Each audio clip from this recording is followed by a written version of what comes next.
मैं नमन सर आप सभी उत्तर प्रदेश के छात्रों को यूपी बोर्ड के छात्रों का यूसीसी सुरयावा में स्वागत करता हूं। आज मेरा सेकंड क्लास है, क्लास 12th सामान्य हिंदी वालों के लिए पवन दूतिका। ये सामान्य हिंदी और साहित्यिक हिंदी दोनों के लिए इम्पोर्टेंट है। और आज पवन दूतिका का हमारा दूसरा लेक्चर है। पहले लेक्चर में हमने पढ़ा था कि राधिका जी किस प्रकार से निराश हैं, रो रही हैं, और इसके बाद पवन जो है खिड़की के माध्यम से अंदर आती है तो पवन को एक संदेश वाहक बनाती हैं और उनके माध्यम से कहना चाहती हैं कि हे पवन तुम जाओ कान्हा के पास और मेरे सारे दुखों को बता दो। ये राधिका जी पवन के माध्यम से कहलवाना चाहती हैं। पवन को बताती हैं कि रास्ते में कौन सी चीज़ें मिलेंगी, कौन सा उपवन मिलेगा, या किस प्रकार के वृक्ष, लताएं और फूलों की क्यारियां, तथा रास्ते में कितने जो है जैसे कि थके हुए लोग और कोई नई नवेली दुल्हन जो जो मिलेगा उस सभी के बारे में सचित्र वर्णन करती हैं राधिका जी। किससे? पवन से। अब हम आगे बढ़ेंगे कि राधिका जी अपने इस क्रियाकलाप में या बताने के समय और क्या पवन से बताना चाह रही हैं। किस प्रकार बताएंगी कि जब तुम मथुरा में पहुंचना तो देखना वहाँ की शोभा, वहाँ के लोग, वहाँ कान्हा जी क्या कर रहे होंगे। जस्ट इसी पर अब हम लोग आगे चर्चा करेंगे। तब तक आप लोग जुड़े रहिए हमारे साथ।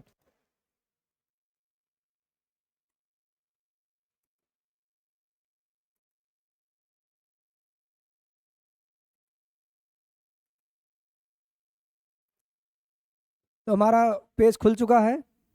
आप लोग थिम करके बता दीजिए दिख रहा है कैसा? दिख रहा है? अच्छा, अगर दिख रहा है तो हम आगे बढ़ते हैं। थोड़ा ज़्यादा उजला शायद है आज।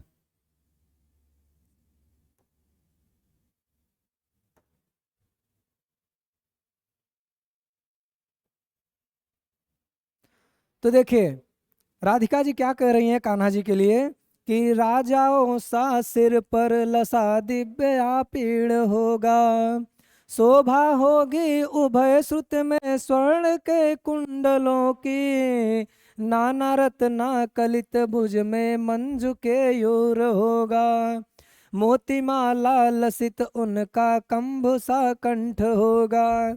ये विरह की वेदना है। राधिका जी कह रही हैं पवन से कि हे पवन, राजाओं के समान, सासी से सरिस समान उपमा अलंकार, राजाओं के समान कान्हा जी के सिर पर, दिव्य मतलब होता है अलौकिक, आपीड़ मतलब होता है मुकुट, राजा कान्हा जी के सिर पर राजाओं के समान अलौकिक मुकुट रखा होगा।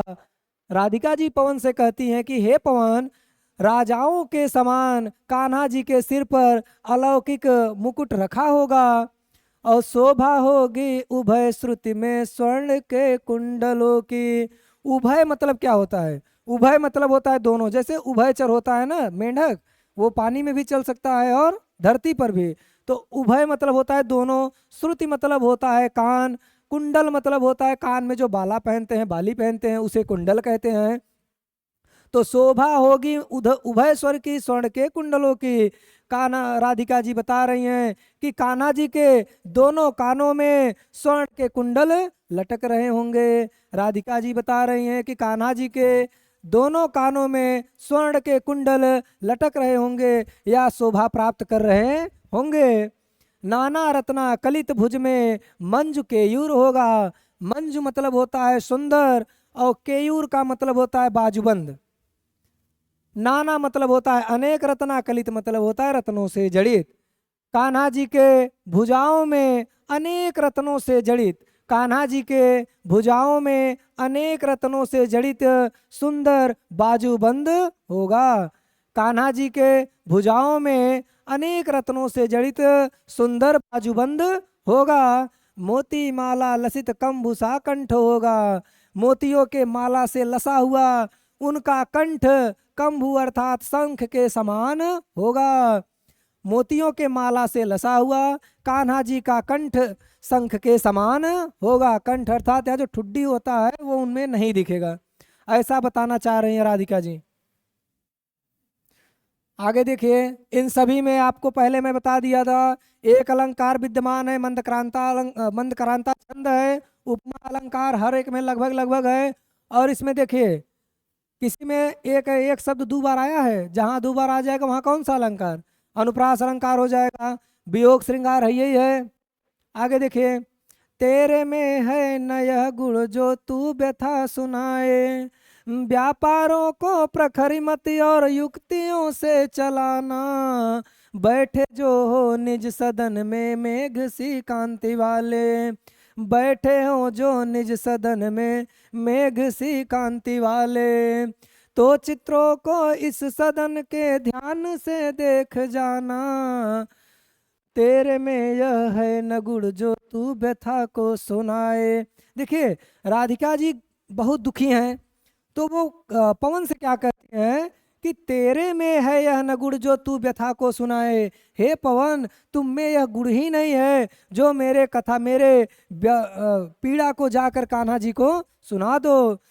राधिका जी कहती हैं हे पवन, तेरे में यह गुण नहीं है जो तू मेरे व्यथा मेरे दुख को जाकर कान्हा जी को सुना दो।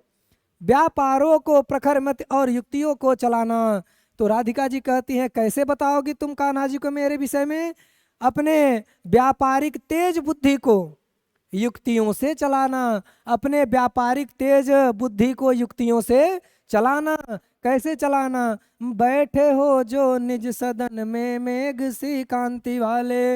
मेघ सी कांति अर्थात कान्हा जी बादल के समान चमकने वाले, अर्थात कान्हा जी यदि कान्हा जी अपने सदन में बैठे हों, यदि मेघ के समान चमकने वाले कान्हा जी अपने घर अपने भवन में बैठे हों, ये देखते रहिए अलंकार, तो चित्रों को इस सदन में ध्यान से देख जाना। तो उस भवन में लगे हुए चित्रों को बड़े ध्यान से देख जाना। तो उस भवन में लगे हुए चित्रों को क्या करना? बड़े ही ध्यान से देख जाना। तो दोहराते रहिए आप लोग, आगे बढ़ते हैं। ये हमारा 15 हुआ, 14 15 हो गया। अब आगे देखिए 16 नंबर। जो चित्रों में विरह विधुरा का चित्र मिले कोई, जो चित्रों में विरह विधुरा का मिले चित्र कोई, तो जाके निकट उसके भाव से यूं हिलाना। प्यारे हो के चकित जिससे चित्र को और देखे, प्यारे हो के चकित जिससे चित्र को और देखे। आशा है यो सूरत उनको हो सकेगी हमारी। अब देखिए कान्हा जी का राधिका जी कहना क्या चाहती हैं पवन से कि हे पवन, अभी तो बताए ना व्यापारिक प्रखरमति। अब देखिए व्यापारिक प्रखरमति को किस प्रकार यहाँ से चलाया जाने के लिए कान्हा जी से राधिका जी पवन से कह रही हैं कि जो चित्रों में विरह विधुरा का मिले चित्र कोई। हे पवन, यदि उन चित्रों में प्रेम से व्याकुलता का कोई चित्र मिले, विरह विधुरा मतलब होता है प्रेम में व्याकुल, यदि उन चित्रों में प्रेम से व्याकुलता का कोई चित्र मिले, तो जाके निकट उसको भाव से यूं हिलाना। तो उसके पास जाना और बड़े भाव से हिला देना। तो उस चित्र के पास जाना और उसे बड़े भाव से हिला देना। यो प्यारे होके चकित जिससे चित्र को और देखे, जिससे मेरे प्रीतम कान्हा जी आश्चर्यचकित होकर के उस चित्र को देखें, जिससे मेरे प्रियतम कान्हा जी आश्चर्यचकित होकर के उस चित्र को देखें। आशा है यो सूरत उनको हो सकेगी हमारी, और मुझे आशा है कि कान्हा जी को हमारा स्मरण जरूर हो जाएगा। सूरत मतलब होता है स्मरण, तो मुझे आशा है कि कान्हा जी को मेरा स्मरण जरूर हो जाएगा। इस प्रकार देखिए पहले यहाँ कौन सा अलंकार, अनुप्रास अलंकार भी है, फिर इसमें कौन सा अलंकार है, फिर इसमें छंद कौन सा है, मंदक्रांता छंद, फिर क्या है वियोग रस है, फिर क्या है खड़ी बोली है ना। रूपक अलंकार इसमें कहाँ है?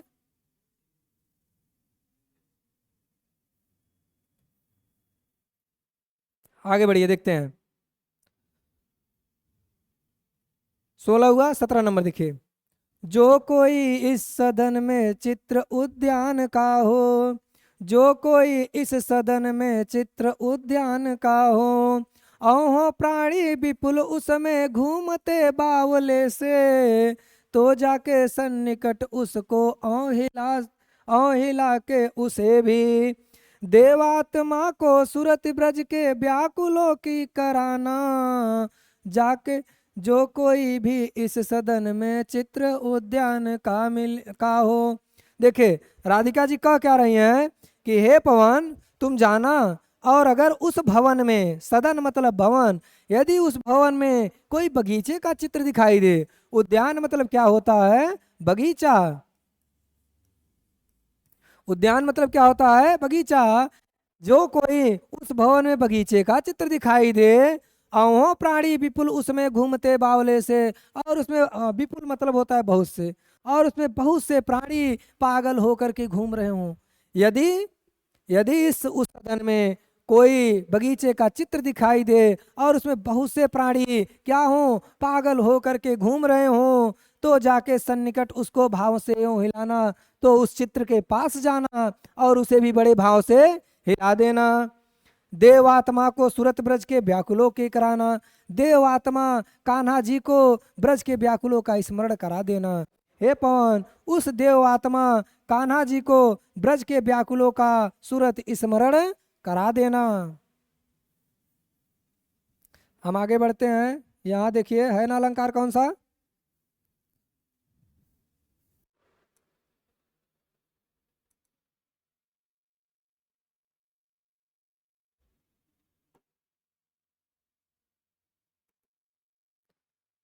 तो अभी तक हमारा 17 हुआ। 17 समझ में आया? अब हम आगे बढ़ते हैं।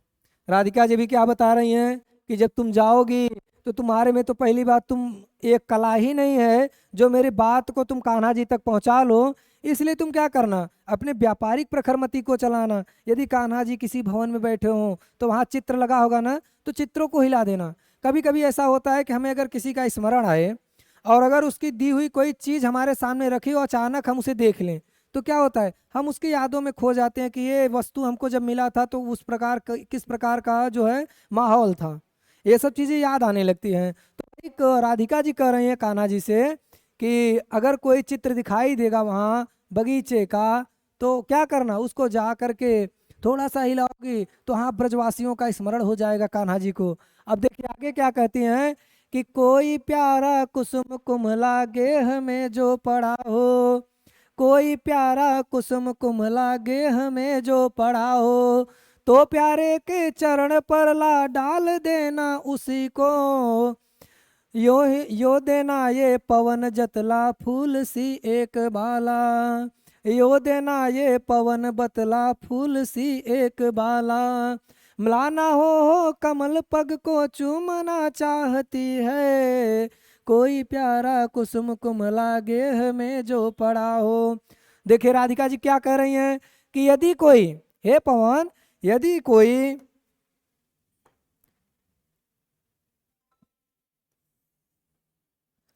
क्या कह रही हैं कि हे पवन, यदि कोई प्यारा, कुसुम मतलब होता है पुष्प, कुम्हलाना मतलब होता है मुरझा कर, गेह मतलब होता है भवन में या घर में। राधिका जी कहती हैं हे पवन, यदि कोई प्यारा सा फूल कुम्हलाया हुआ उस भवन में पड़ा हो, यदि कोई प्यारा सा फूल कुम्हला करके उस भवन में पड़ा हो, तो प्यारे के चरण पर ला डाल देना उसी को, तो उस फूल को मेरे प्रियतम के चरणों में लाकर रख देना, तो उस पुष्प को मेरे प्रियतम के चरणों में ला करके रख देना। यो देना ये पवन बतला फूल सी एक बाला, हे पवन इस प्रकार बता देना कि इस फूल के समान एक स्त्री, बाला मतलब स्त्री, एक फूल के समान ये एक एक फूल के समान एक स्त्री मलाना हो कमल पग को चूमना चाहती है, मुरझा करके आपके कमल रूपी चरणों को चूमना चाहती है, आपके कमल रूपी चरणों को क्या करना चाहती है? चूमना चाहती है। तो इसमें कौन सा अलंकार? रूपक अलंकार। और यहाँ कौन सा है? सी, ये हो गया उपमा अलंकार। इसमें दो अलंकार आया हुआ है, तीन अलंकार आया है। एक देखिए यहाँ क की आवृत्ति है, तो अर्थात इसमें कौन सा हो जाएगा? अनुप्रास भी हो जाएगा, उपमा भी हो जाएगा और रूपक भी हो जाएगा। आगे देखिए,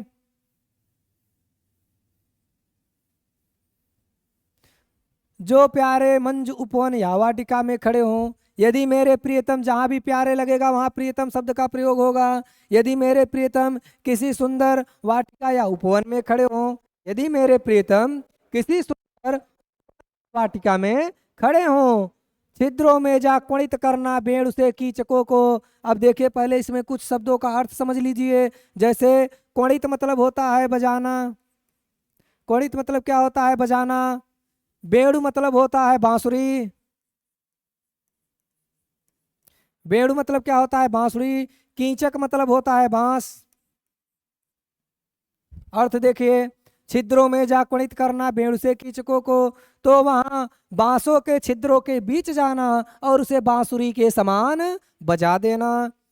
क्या कह रहे हैं पवन? जो मेरे प्रियतम किसी सुंदर उपवन या वाटिका में खड़े हो, तो वहां बांसों के छिद्रों के बीच जाना और उसे बांसुरी के समान बजा देना, और उसे बांसुरी के समान क्या कर देना? बजा देना। यो होवेगी सूरत उनको सर्व गोपांगना को, जिससे मेरे प्रीतम सभी गोपिकाओं को याद कर लें, जिससे मेरे प्रीतम सभी गोपिकाओं को याद कर लें।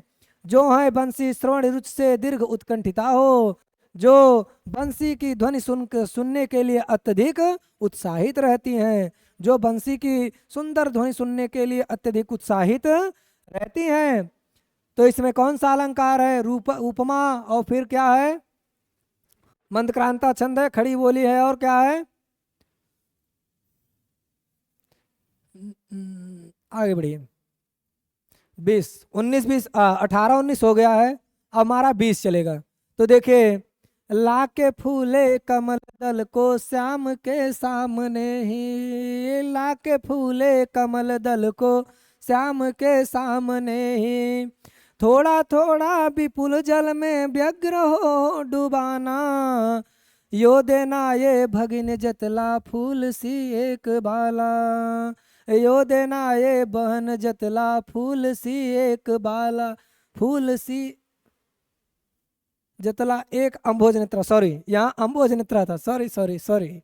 अब आगे देखिए, आंखों को हो बिरह विदुरा वारी में बोरती है, लाके फूले कमल दल को श्याम के सामने ही। तो क्या कह रही है राधिका कि कमल दल अर्थात पुष्प का, कमल का समूह, हे पवन, कोई फूला हुआ कमल का समूह मेरे प्रियतम कान्हा जी के सामने लाना, कोई फूला हुआ कमल का समूह मेरे कान्हा जी के सामने लाना। थोड़ा थोड़ा विपुल अर्थात होता है बड़े से जलाशय में, विपुल जल का मतलब होता है बड़े से जलाशय में, तो उसे बड़े से जलाशय में धीरे धीरे दुखी होकर के डुबाना, तो उसे बड़े से जलाशय में धीरे धीरे दुखी होकर के, व्यग्र अर्थात दुखी होकर के डुबाना। यो देना ये भगिन जतला फूल सी यो देना ये भगिन जतला एक अम्भोज नेत्रा। अब देखिए, अम्भोज नेत्रा का मतलब होता है कमल रूपी नयन, और भगिन मतलब होता है बहन। यहाँ पर राधिका जी पवन से अर्थात प्राकृतिक चीज से, प्राकृतिक पवन को अपना बहन बना ली हैं।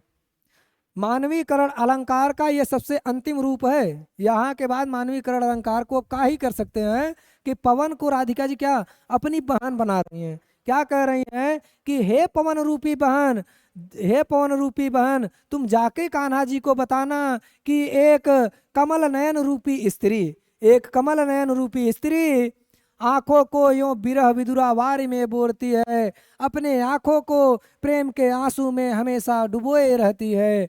एक प्रेम से व्याकुल स्त्री अपने आंखों को आंसू में हमेशा डुबोए रहती है। तो देख लीजिए, इसमें वही पुराना सब कुछ है, थोड़ा अलंकार बदलेगा, बाकी सब ठीक है। इसका जब क्वेश्चन आंसर कराएंगे तो सारे अलंकार को मैं बता दूंगा। अब आगे देखिए, आगे देखिए, आगे देखिए 21 नंबर, धीरे लाना वहन करके नीप का पुष्प कोई, और प्यारे के चपल दृग के सामने डाल देना, ऐसे देना प्रकट दिखला नित्य आशंकिता हो, कैसी होती बिरहवश में मैं नित्य रोमांचिता, धीरे लाना वहन करके नीप का पुष्प कोई। नीप मतलब कदम्ब होता है भैया, को समझ ले। नीप मतलब क्या होता है? कदम्ब होता है, कदम्ब का फूल होता है, पीला पीला होता है। आप देखेंगे उसके फूल के ऊपर बहुत बढ़िया एक आवरण होता है, सिर्फ रोए की तरह आवरण होता है, और बड़ा ही बढ़िया लगता है ना। तो देखिए, धीरे लाना वहन करके नीप का पुष्प कोई, तो राधिका जी पवन से कहती हैं क्योंकि जब कान्हा जी थे तो यमुना के किनारे जो कदम्ब का डाली था उसी उसी पेड़ की डालियों पर टहनियों पर चढ़ करके अपने पीले वस्त्रों को लहराते थे और बंसी का ध्वनि बजा करके सारे ग्वाल बालों को एकदम प्रसन्नचित्त किए रहते थे। वही यहाँ बता रही हैं कि धीरे लाना वहन करके नीप का पुष्प कोई, हे पवन कहीं से कदम्ब का पुष्प उठा कर लाना, हे पवन कहीं से कदम्ब का पुष्प उठा करके लाना और प्यारे के चपल दृग के सामने डाल देना। और मेरे प्रियतम के चपल मतलब होता है चंचल, और मेरे प्रियतम के दृग मतलब होता है नयन, और मेरे प्रीतम के चंचल नयनों के आंखों के सामने उसे डाल देना, और मेरे प्रियतम के चंचल आंखों के सामने उसे डाल देना। ऐसे देना प्रकट दिखला नित्य आशंकिता हो, और इस प्रकार से उनके सामने प्रकट करना जिससे वे आशंकित हो जाए। इस प्रकार उनके सामने प्रकट करना जिससे मेरे कान्हा जी आशंकित हो जाएं। कैसी होती विरह वश में मैं नित्य रोमांचिता, जैसे मैं प्रतिदिन प्रेम के विरह में रोमांचित हो जाती हूँ, जैसे मैं प्रेम के विरह में प्रतिदिन रोमांचित हो जाती हूँ। तो आप लोगों को समझ में आया। 21 नंबर तक हो चुका है, 5 ठो बचा है। 5 आज कवर करके आज इस चैप्टर को खत्म करते हैं। धीरे धीरे सब रिवाइज हो जाएगा। अब देखिए, बैठे नीचे जिस बिटप के श्याम हो वे उसी का, कोई पत्ता निकट उनके नेत्र के ये लाना, यो प्यारे को विदित करना चातुरी से दिखाना, मेरे चिंता विजित चित का क्लांत हो कांप जाना, बैठे निज जिस बिटप के श्याम होंगे उसी का। तो देखिए क्या कह रही हैं राधिका जी कि मेरे प्रियतम जिस वृक्ष के, बिटप मतलब होता है वृक्ष, जिस वृक्ष के नीचे बैठे हों, यदि मेरे प्रियतम जिस वृक्ष के नीचे बैठे हों, कोई पत्ता निकट उनके नेत्र के लिए हिलाना, तो उसी वृक्ष का कोई पत्ता मेरे कान्हा जी के आंखों के सामने लाना और हिलाना। यदि मेरे प्रियतम किसी वृक्ष के नीचे, यदि मेरे प्रियतम कान्हा जी किसी वृक्ष के नीचे बैठे हों, तो इसी वृक्ष का कोई पत्ता लेकर उनके आंखों के सामने लाना और उसे हिलाना, यो प्यारे को विदित करना चातुरी से दिखाना, और मेरे प्रियतम को बड़े ही चतुरता के साथ बताना और दिखा देना। मेरे प्रियतम को बड़े ही चतुरता के साथ दिखाना और बता देना। क्या बताना? मेरे चिंता विचित चित का क्लांत हो कांप जाना, और मेरी चिंता को जान करके अपने अंतर आत्मा से कांप जाना, मेरी चिंता को जान करके अपनी अंतर आत्मा से कांप जाना। ये हुआ 22 नंबर, बचा है 4। आगे बढ़िए। सूखी जाती मलिन लतिका जो धरा में पड़ी हो, सूखी जाती मलिन लतिका जो धरा में पड़ी हो, तो पाँव के निकट उसके श्याम के ला गिराना, यो सीधे से प्रकट करना प्रीति से वंचिता हो, मेरा होना अति मलिन और सूखते नित्य जाना, सूखी जाती मलिन लतिका जो धरा में पड़ी हो। ये प्रेम की जो बात कर रही हैं राधिका जी, उसमें सारे भावों को ला करके निचोड़ रख रही हैं। कैसे रख रही हैं? देखिए कि कह रही हैं कि सूखी जाती मलिन लतिका जो धरा में पड़ी हो। यदि कोई सूखती हुई लता धरा पर पड़ी मिले, पवन से कह रही है, हे पवन यदि कोई सूखती हुई लता धरा पर धरती पर पड़ी मिले, तो पाँवों के निकट उसको श्याम को ला गिराना, तो उसे मेरे प्रियतम कान्हा जी के चरणों के सामने लाकर गिरा देना, तो उसे मेरे प्रियतम कान्हा के चरणों के सामने लाकर गिरा देना, यो सीधे से प्रकट करना प्रीत से वंचिता हो, और उन्हें सीधे साधे से प्रकट कर देना कि कोई प्रेम से वंचित, और उन्हें सीधे साधे प्रकट कर देना कि कोई प्रेम से वंचित, मेरा होना अति मलिन और सूखता नित्य जाना, कोई प्रेम से वंचित इस लता के समान नित्य प्रतिदिन सूख रही है। क्या हो रहा है कि यो सीधे से प्रकट करना और इस प्रकार उन्हें सरलता से प्रकट कर देना कि आपके प्रेम से वंचित कोई इस लता के समान मलिन होकर के नित्य प्रतिदिन सूखती जा रही है। अर्थात राधिका जी स्वयं के बारे में बता रही हैं कि उस लता के समान मेरी भी दशा हो चुकी है, मैं भी अब आपके वियोग में सूखती जा रही हूँ। जैसे वो लता पानी और पानी के बिना सूखती है, ऐसे ही मैं कान्हा जी आपके बिना क्या हो गई हूँ, सूखती जा रही हूँ। यहाँ कौन सा अलंकार है? अलंकार सभी में उपमा लगभग लगभग सब में आ जा रहा है कहीं ना कहीं। और मानवीकरण तो अलंकार है ये। मानवीकरण का मतलब क्या होता है कि किसी प्राकृतिक वस्तु को मानव के वस्तु से मानवता के रूप में क्या किया जाए, प्रकट किया जाए। ठीक, मानव के रूप में प्रकट किया जाए। यहाँ मानव के रूप में किसे प्रकट किया गया है? पवन को। पवन को क्या बताया गया है? संदेशवाहक, मैसेंजर। पहले के जमाने में सब इंस्टा था नहीं, ना फेसबुक था, तो इसलिए पवन ही अक्सर मैसेंजर का काम करता था। जब आप बॉर्डर पिक्चर देखेंगे मूवी, वहाँ भी पवन ही सब कुछ किया है कि संदेशे आते हैं हमें तड़पाते हैं, वो चिट्ठी आती है, ऐसे कुछ गाना है ना, ए गुजरने वाली हवा जरा। तो हवा से ही सारा मैसेज किया जा रहा था। 23 नंबर हो गया। 24 नंबर देखिए। कोई पत्ता नवल तरु का पीत जो हो रहा हो, यदि किसी वृक्ष का नया पत्ता, तरु मतलब होता है वृक्ष, यदि किसी वृक्ष का नया पत्ता पीला हो रहा हो, यदि किसी वृक्ष का नया पत्ता पीला हो रहा हो, अर्थात बच्चा बड़ा हो रहा हो, तभी ऐसा लगने लगे कि इसका शरीर पूरा एकदम ऐसा मुरझा रहा है जैसे किसी बुजुर्ग का शरीर मुरझा रहा हो। तो यहाँ यही किया जा रहा है कि यदि कोई यदि किसी वृक्ष का नया पत्ता पीला हो रहा हो, तो उसे मेरे प्रियतम के दोनों आंखों के सामने ले जाना। युगल मतलब होता है दोनों, तो उसे मेरे प्रियतम के दोनों आंखों के सामने ले जाना और धीरे धीरे संभल रखना और इन्हें बताना, और उसे पत्ते को धीरे धीरे संभाल करके रखना और बताना। क्या बताना? कि पीला होना प्रबल दुख से प्रोसिता सा कोई, प्रेम के वियोग में कोई इस पत्ते के समान पीला होता जा रहा है। प्रोसिता मतलब प्रेम का वियोग होता है। प्रेम के वियोग में प्रेम के प्रबल वियोग में कोई इस पत्ते के समान कैसा होता जा रहा है? पीला होता जा रहा है। अब देखिए 24 तक जो आपने पढ़ा अभी तक, ये तो था कान्हा जी के पवन, जो राधिका जी हैं वो पवन को बता रही हैं कि वहां जाकर करना क्या है ना।